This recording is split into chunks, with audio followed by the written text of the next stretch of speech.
Американскиот председател Доналд Трамп ги оцени основите за импичмент изнесени од демократите за шега. Председателот Трамп на пресконференцијата во Њујорк повтори дека ловот на вештарки продолжува. Because when they look at the information, it's a joke. Impeachment for that? When you have a wonderful meeting or you have a wonderful phone conversation?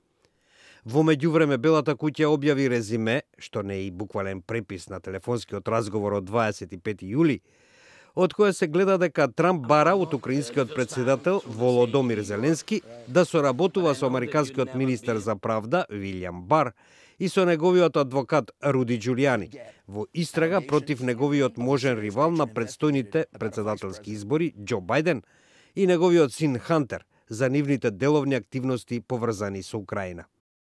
But also insist on transparency from Joe Biden and his son Hunter on the millions of dollars that have been quickly and easily taken out of Ukraine and China. Millions of dollars, millions and millions of dollars.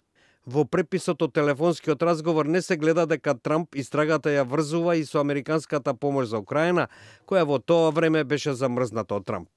Имено во деновите пред телефонскиот разговор со Зеленски, Трамп нареди замрзнување на 400 милиони долари воена помош за Украина, што ги потикна шпекулациите дека тие пари сакал да ги искористи како средство за вршење притисок со цел покренување истрага против Бајден.